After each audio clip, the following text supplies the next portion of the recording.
Students, how are you? I hope you will be fine at your home. Dear students, today we are going to start our new chapter number 4, Albert Einstein at School. And now we are going to discuss about this story in our own languages. Dear students, ये जो कहानी है वो एक विख्यात famous जो है एक वैज्ञानिक जिसका नाम अल्बर्ट आइंस्टीन हुआ उनकी है। इस चैप्टर के अंदर आप जो है उनकी बचपन की जो एक्टिविटीज़ थी, किस प्रकार का उनका जो पढ़ने का इंटरेस्ट था, क्या वो एक यानी कि स्टार्टिंग से एक इंटेलिजेंट बच्चे थे या फिर और कुछ जो है बाद में चलकर उनके लाइफ में जो टर्निंग पॉइंट आया है वो क्या था, वो जो है उन्हें क्या पढ़ना पसंद था, किससे उनकी बनती थी, किससे नहीं बनती थी। अर्थात जो आज एक फेमस साइंटिस्ट के रूप में हुआ, क्या वो स्टार्टिंग से ही ऐसे थे। उनके जीवन की यानी कि आप एक बड़े ही अच्छे ढंग से जो है एक डेकोरेटिव एक लाइव जो है यानी कि कंसेप्ट आप इस चैप्टर के अंदर देखेंगे। Now we are going to start Albert Einstein at school, Patrick Pringle's brief introduction of this story. Albert Einstein was one of the greatest scientist. जैसा कि हम सब जानते हैं कि अल्बर्ट आइंस्टीन एक महान वैज्ञानिक हुए हैं and he is known for his theory of relativity. ये किसके कारण प्रसिद्ध थे? अपनी जो थ्योरी उन्होंने दी किसके ऊपर, रिलेटिविटी के ऊपर, उसके लिए ये फेमस थे। But during his school days, लेकिन स्कूल के दौरान यानी कि जब वो स्कूल में जाते थे, he was considered a dull student. तो उसको कैसे नज़रों से देखा जाता था? एक डल स्टूडेंट के तौर पर कि भाई ये अपनी लाइफ में कुछ भी नहीं कर सकता है।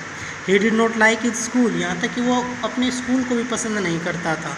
And the subjects taught there, और उन सब्जेक्टों को भी वो पसंद नहीं करता था जो उसे पढ़ाए जाते थे। He considered it useless to study subjects, उसका मानना था कि इन विषयों को पढ़ना टाइम वेस्ट है, ठीक है, एंड यूजलेस है, they are other than those related to science. बस केवल किससे संबंधित था? वो साइंस, उसको साइंस पढ़ना अच्छी लगती थी, बाकी जो है वो और सब्जेक्टों की तरफ ध्यान नहीं देता था। His history teacher was ever eight कहता है लोग हेड्स विद हिम, उसके जो हिस्ट्री टीचर्स थे उसकी तो उसके साथ बिल्कुल भी नहीं बनती थी। हिस्ट्री टीचर के साथ उसकी बिल्कुल भी नहीं बनती है। ओनली द मैथमेटिक्स टीचर्स कहता है लाइक्ड हिम, केवल उसको जो मैथमेटिक्स टीचर है वही उसे पसंद करता था। Albert's became fed up with school, fed up का मतलब होता है ऊब जाना। जो अल्बर्ट आइंस्टीन जो थे वो अपने स्कूल से ऊब गए थे, इसलिए उन्होंने एक ट्रिक की, क्या कि एट लास्ट आखिरकार ही कहता है devise a plan to remain away from the school, उन्होंने उस स्कूल को से बाहर निकलने के लिए एक योजना बनाई। And with the help of his friends, किसकी सहायता से? अपने दोस्त की सहायता से, Yuri. And he manage to get a fake medical कहता है सर्टिफिकेट, उन्होंने एक फेक मेडिकल सर्टिफिकेट बनाया, शोविंग दैट, ये दिखाया कि he was suffering from nervous breakdown, कि वो तो इनकी जो कोशिकाएं हैं, जो तंत्रिका तंत्र जो सिस्टम है उससे वो प्रभावित हैं, पीड़ित हैं वो। एट लास्ट आखिरकार the school authorities expel him from school, और आखिरकार इस प्रकार से जो वहाँ की मैनेजमेंट थी उसने अल्बर्ट आइंस्टीन को क्या किया? स्कूल से बाहर निकाल दिया।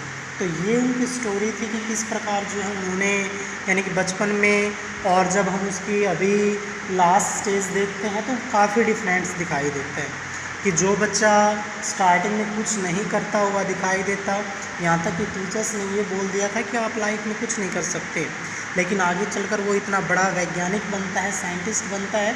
तो ये टाइम टर्निंग पॉइंट कहीं ना कहीं हमारी लाइफ में भी जो है ये मेन पॉइंट शो करते हैं कि आप कभी भी उम्मीद ना हारें, टर्निंग पॉइंट जो है वो लाइफ का कभी भी आ सकता है। तो आज के लिए इतना ही। Thank you, have a nice day.